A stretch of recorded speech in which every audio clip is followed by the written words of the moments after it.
Hello, everyone. Welcome to Feedstuffs 365. I'm Sarah Muirhead.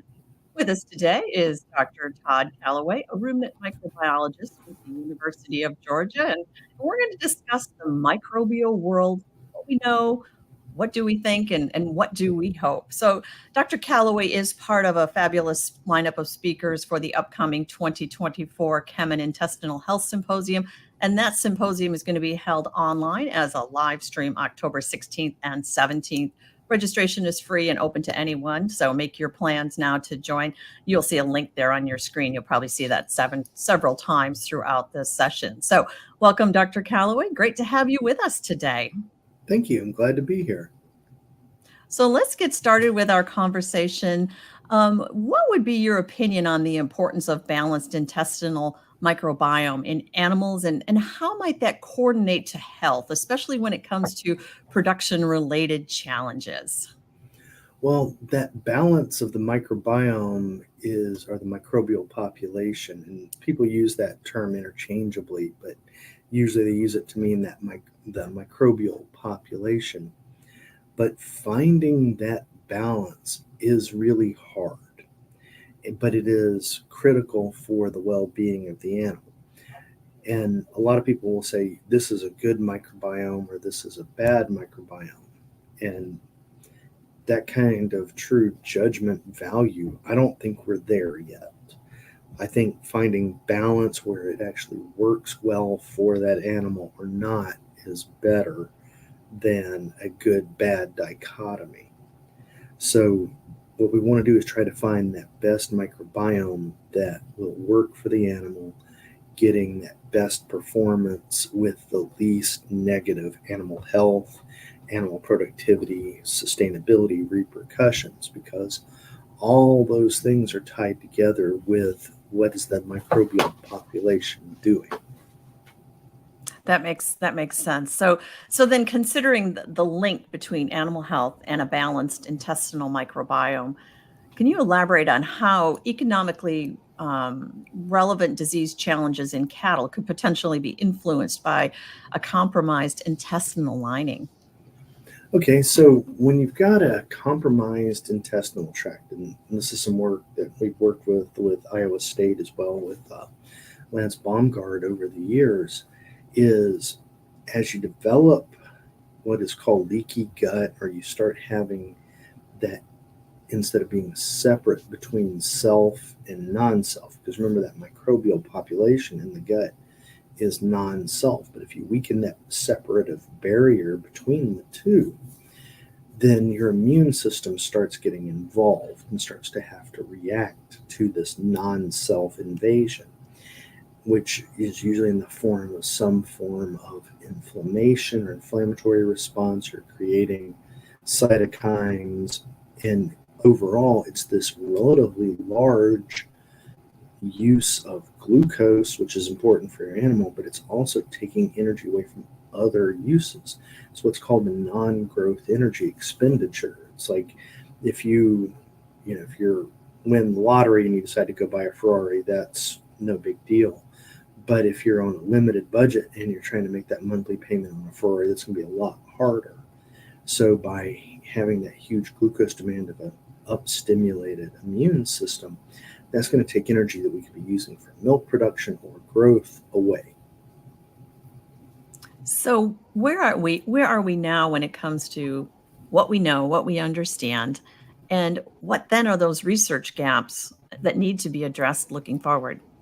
Oh God, the research gaps, they're all of them, basically.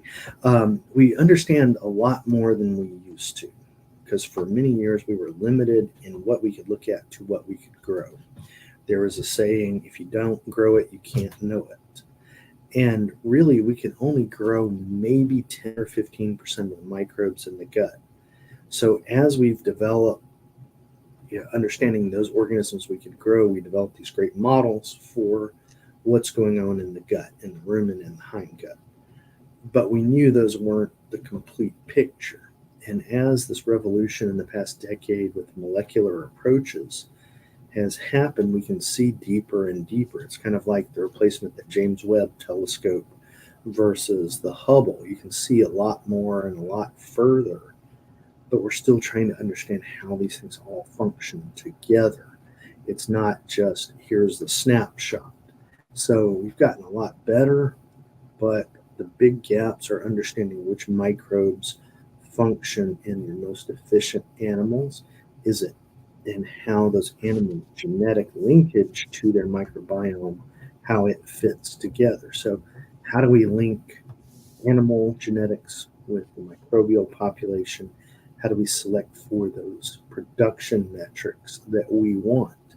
And remember, keeping in mind that that microbial population over the years was selected for being very dynamic and plastic for the animal to survive on different feedstuffs, for them to be able to eat grass for a little while, eat weeds, eat something else to survive. So we that evolutionary pressure of that rumen being very dynamic is baked into the cake. And for us on the side of trying to improve efficiency, what we're really after is we want only things that are, we want those microbes to only produce things that will benefit the animal. We don't care about non beneficial end products. So that really, those are acting against each other a little bit in how we view this. Kind of like a big puzzle, all these pieces that It is. have to fit together and maybe even are changing over Yeah. time. Well, and to a degree, we don't have the picture on the front of the box to know what we're putting together. Good point. So that being the case, what advice then do you give beef and dairy producers in relation to safeguarding the intestinal health of their cows and what's that going to mean for their productivity from that standpoint? Well, number one, the producers actually know more than they think they do about their animal health. They can tell when their animals are off for the most part, when something has gone wrong with them. And there are several companies that have good eubiotic approaches, and eubiotics encompass probiotics, prebiotics, organic acids. There's a lot of companies that do really good work with that, where they do good solid science, where they are looking at different conditions, different avenues, different impacts, and different metrics so that you can make an informed decision. There are other companies that are out there that will tell you our product's going to make your cattle have cleaner teeth, shinier hair coat. They're going to be so smart, they'll start mixing the feed, they'll drive the wagon for you, they'll do all those things. It's this magic foo-foo dust. And you've got to look at what these companies are doing. There's companies that the vast majority of their expenditures are in marketing rather than in research. So looking and listening to these companies and trying to understand who's doing a good job as far as doing good science. And there's a handful of companies that I trust that I can say, yeah, I believe what they do. I believe in their products. But that's come from listening for a long time. But in reality, you're going to know based on you try something on your farm, it works or it doesn't, because eventually we're going to wind up with fairly tailored approaches to each farm, or potentially even within a farm at different stages of production. So, do you have like some examples that you can give us where an understanding of that optimal intestinal microbiome has, really shown some things from a productivity standpoint? Well, one of the ones that we've done recently is one of our graduate students here, Christina Welch, had done some really cool work looking at cattle over several years, and where UGA had split cattle into high efficiency, low marbling lines, high efficiency, high marbling, and low efficiency, low marbling, and high marbling. So we got this big genetic diversion or divergence for about 6 generations. So these animals were performing very differently. Their carcasses looked very differently. So as we went in to looking at their microbial populations, we're starting to find there's certain microbes that are correlated with marbling. There's certain microbes correlated more with that feed efficiency. And there's some that are interacting with both. So being able to understand how those microbes function and how they drive those physiologic changes or performance changes to these cattle, especially in terms of things like methane production, whether they're feeding those methanogens, is really important. So that's where we're trying to go. And that's a good example of an impactor. Other ones are things that reduce the impact of acidosis in cattle, because that's a huge problem that we have in the beef and the dairy side. So, what key takeaways do you want our audience to remember here today? The key things are we don't know everything yet, but we're getting there. And we have some really good questions, but we need feedback from producers. We need you guys to tell us, what's working, what isn't. When you have cattle that are working really well, that are producing milk at these incredible levels, you know, help us find those samples, help us find those really great animals.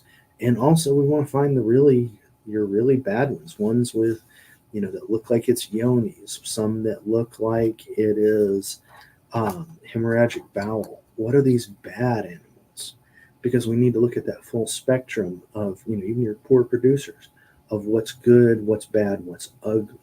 So being able to identify those and see what those characteristics are, because what we're trying to do is build a large scale picture of what cattle production really looks like in terms of microbial populations. So, really working together to come to Yes. some of these solutions and these answers. Yes, academia and government research does a great job, but we don't always know the right questions to ask because producers are at a different place than academics are. So we need that guidance, we need that help, and we need that partnership desperately because that really helps everyone advance for this industry. Because, frankly, it's all of us against everybody else that's coming after the industry in various forms. And we're all in this together. And using these microbes as a tool to make that better is something that we definitely need the producers' help with. Very good. Dr. Todd Callaway of the University of Georgia, we thank you so much for your time today and your insight. Thank you very much. I appreciate it. A reminder that you can hear a bigger presentation by Dr. Todd Callaway at the upcoming 2024 Chem and Intestinal Health Symposium. Again, that is available online and free to anyone, October 16th and 17th. Until next time, for Feedstuffs 365, I'm Sarah Muirhead.